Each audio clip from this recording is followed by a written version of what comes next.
Olá amigos e amigas, bem-vindos e bem-vindas ao meu canal Para o Novo Amanhã. Eu sou Luiz Rorato e hoje eu vou ter que voltar a falar, infelizmente, sobre a América Grande de novo. A campanha, o slogan do Donald Trump lá no primeiro mandato e agora no segundo.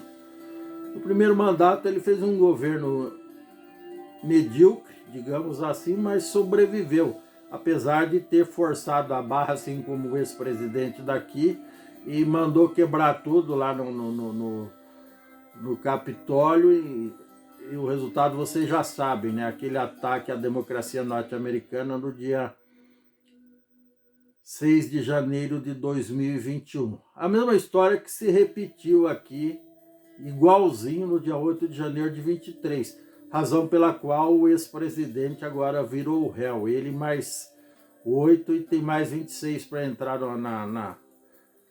no mesmo balaio. Responder à justiça pelos crimes cometidos. Fora as centenas de pessoas desavisadas que acabaram cometendo vários tipos de crimes, muitos dos quais foram condenados a 17 anos de cadeia justamente por terem participado diretamente como fantoches que foram dessa turminha que vai ser julgada agora, foram manipulados, foram induzidos ao erro, foram induzidos ao crime, pior, muito pior, né? Ao cometimento de crime, atentando contra o Estado democrático de direito, danificando o patrimônio público, enfim, toda aquele rosário de crimes que eles já sabem que cometeram e achavam que eram patriotas. Vejam bem, o cara vai quebrar tudo lá em Brasília e se auto-intitula patriota, veste a camisa verde e amarela, põe a bandeira do Brasil nas costas, vai quebrar tudo. Isso aí é bandido, é criminoso, enfim, tem vários adjetivos negativos para isso, é vândalo, né? Mas não é patriota, né? O patriota trabalha e acredita nas instituições. O patriota trabalha e contribui positivamente com ideias. Assim como eu fiz desde a minha adolescência. Eu mandei carta para o Ernesto Geisel. Vejam bem, em 1977, com 18 anos, eu mandei carta para o Ernesto Geisel, quando ele decretou o pacote de abril, o general Ernesto Geisel, e fechou o Congresso. Eu mandei uma carta de 2 laudas para ele, criticando a atitude dele e sugerindo que havia formas melhores de se administrar um país. Até recebi depois um telegrama assinado pelo ex-ministro da Educação, Ney Braga, relativo à carta que eu mandei. Vejam bem, eu tive esse respeito, digamos assim, da ditadura militar, essa deferência. Então, é com ideias, é com propostas, não é quebrando as coisas que se resolve, né? Mas tem gênios, para não dizer mulas, que acham que é quebrando que vai resolver alguma coisa, né? Ou incendiando carro, caminhão, ônibus. Não é assim que se resolve, né? Quem faz isso é criminoso, né? Não precisa ser muito inteligente para entender isso. Enfim. Voltando lá ao Donald Trump, essas considerações eu julguei necessárias, até porque são históricas.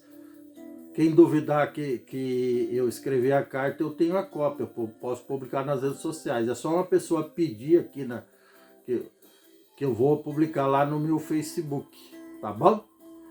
É isso. Então, voltando ao Donald Trump, finalmente ele cumpriu a promessa de dar tiro no próprio pé. Vejam bem, como ele fez isso?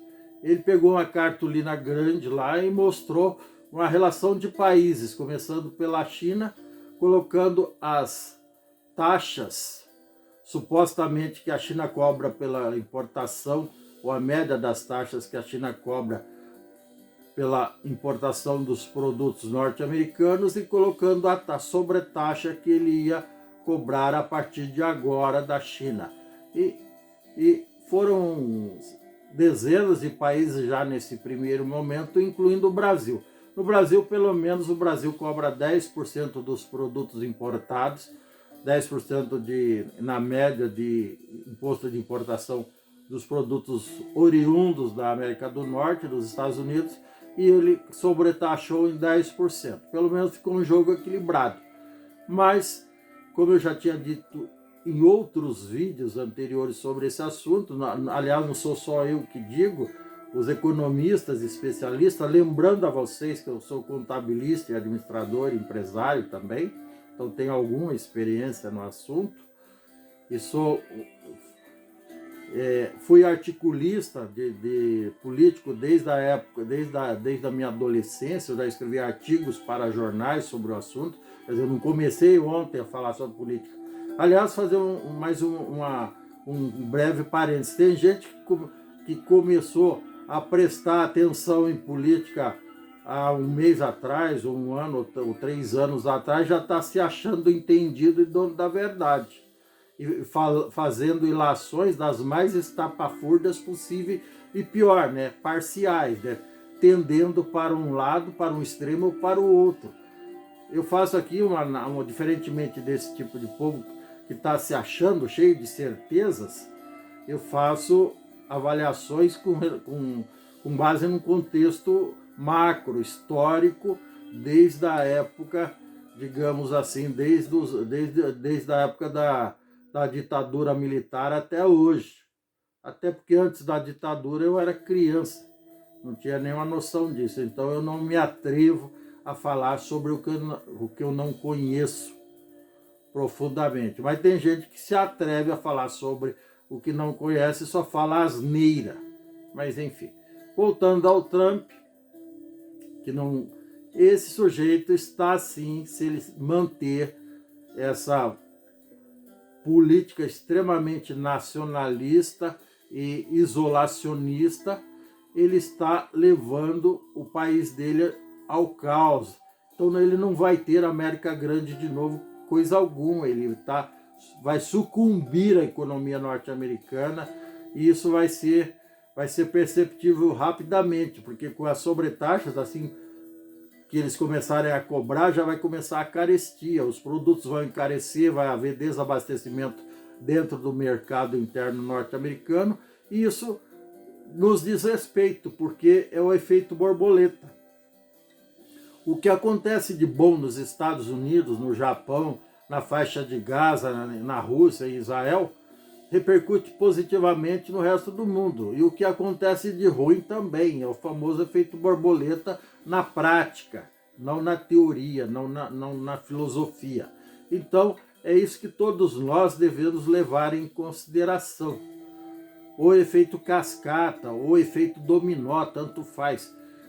O fato é que essas medidas dele vão ter repercussão. A economia americana, que é o maior mercado consumidor do mundo, entrando em colapso, vai colapsar, ainda que em menor proporção, ou talvez alguns países até em maior proporção, a economia da grande maioria dos países do mundo, sobretudo aqueles que exportam produtos para o mercado norte-americano. É isso. Isso é muito triste, isso é muito ruim para o povo americano, para nós brasileiros, para os canadenses, mexicanos, paraguaios, uruguaios, europeus, chineses, russos, ucranianos, japoneses e assim por diante. É inevitável, é inexorável tudo isso, tá bom? Vamos torcer para que algum iluminado norte-americano que tenha algum tipo de influência sobre o atual presidente de lá, o Donald Trump, o convença do contrário, ou que os fatos inevitáveis, negativos, o derrubem do poder ou lhe tragam um pouco de luz para que ele possa mudar de atitude. Eu acho pouco provável, mas a esperança é a última que morre, tá bom? É isso, se você gostou, dê um like, dê um joinha, inscreva-se no meu canal, não custa nada, ative o sininho para receber novos vídeos em tempo real. Gratidão por chegar até aqui me ouvindo, e um grande abraço, um grande beijo e tchau, até mais.